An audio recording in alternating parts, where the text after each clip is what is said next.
Welcome back to Big Boss Tamil Season 8. Finally ஒரு task big pass கொடுத்துருக்காங்க.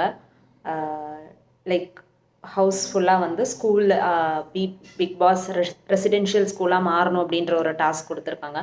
After 5 weeks they have given a task. அந்த hotel task நடந்தாலும் அது ஒரு டிஃப்ரெண்ட்டாக இருந்துச்சு. திஸ் இஸ் லைக் கம்ப்ளீட்லி இப்போ தான் ஒரு என்டர்டெயின்மெண்ட்டாக இருக்கிற மாதிரி இருக்குது. ஏன்னா இந்த whole week will be this task அப்படின்னு சொல்லியிருக்காங்க.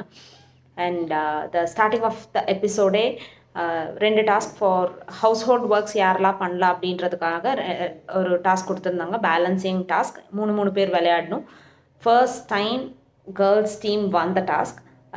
ஏன்னா எப்போவுமே மென்ஸ் டீம் வின் பண்ணி எப்போவுமே vessel washing, toilet cleaning, bathroom cleaning, house cleaning எல்லாமே பண்ணது கேர்ள்ஸ் தான். This is the first time mens team வந்து பண்ண போகிறாங்க.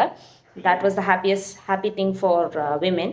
அப்புறம் இந்த டாஸ்க்கு கொடுத்து பிக் பாஸே வந்து ஸ்கூல் டீச்சர்ஸ் எல்லாம் யார் பிரின்ஸிபல் யார், வைஸ் பிரின்ஸிபல் யார், அதுக்கான கேரக்டரிஸ்டிக்ஸ் அண்ட் 8 ஸ்டூடெண்ட்ஸ்க்கான கேரக்டரிஸ்டிக்ஸும் கொடுத்துருக்காங்க. Rest of time have to do it by them self அப்படின்னு சொல்லியிருக்காங்க. இப்போதைக்கு பார்க்கும்போது எல்லாரும் நல்லா தான் பண்ணுறாங்க. ரயன் மட்டும் தனியாக பண்ணுறாங்க அப்படின்னு ஹவுஸ்மேட்ஸ் எல்லாருமே ஃபீல் பண்ணி அவரை ஒரு டார்கெட் அந்த மாதிரி, நீங்கள் இந்த மாதிரி தனியாக பண்ணுறீங்க, இப்படி பண்ணாதீங்கன்னு அதுவே ஒரு கிளாஷ் ஆகுது பிட்வீன் ரயன், ஹன்ஷிதா, சௌந்தர்யா எல்லாம் நடுவில்.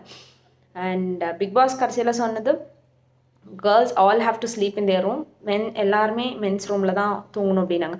அப்படி இருந்திருந்தால் இந்த வீக் ஸ்டார்டிங்கே இந்த வீக் வந்து ஸ்வாப்பிங் இல்லை அப்படின்னு சொல்லியிருக்கலாம். அது கொஞ்சம் கூட ட்விஸ்ட்டாக இருந்திருக்கும். எல்லாம் ஸ்வாப் பண்ணி ஒரு நாள் இருந்து அதுக்கப்புறம் இப்போ அப்படியே டோட்டலாக உல்ட்டாகி, ஏன்னா அவங்களுக்காக இவங்க கேம் விளையாடி கொடுத்து அது பண்ணாமல் இருந்திருந்தா ஓகே, இத்தனை வாரம் ஸ்வாப் பண்ணீங்க, இத்தனை வாரம் வந்து இந்த மாதிரி ஒரு ஆங்கிளில் போச்சு, இந்த வாரம் கொஞ்சம் சேஞ்ச் பண்ணிக்கலாம் அந்த மாதிரி. ஏன்னா இவங்க ஆல்ரெடி பிளான் பண்ணி தான் எப்படியும் டாஸ்க் கொடுப்பாங்க. எதுவும் சடன் பிளானாக இருக்காது. ஸ்வாப் பண்ணி ஒரு நாள் தான் ஆச்சு, அது பண்ணியிருக்கலாம் அப்படின்றது ஃபீல் ஆச்சு பார்க்கும்போது. எல்லாருமே அவங்கவுங்களுக்கு கொடுத்துருக்க கேரக்டரிஸ்டிக்ஸ் நல்லா பண்ணுறாங்க. சிலவங்களது தான் விசிபிளாக நமக்கு காமிக்கிறாங்க, சிலவங்களது சுத்தமாக காமிக்கிறதில்ல. ஏன்னா இந்த 1 week whole week this task is going to happen. அப்போது இந்த 1 week எப்படி இருக்கும் அப்படின்னு பார்க்கலாம். இனி எவ்வளோ கிளாஷஸ் வரும்னு தெரியல. Let's see how it goes. Keep watching Big Boss Tamil Season 8 in Disney+ Hotstar.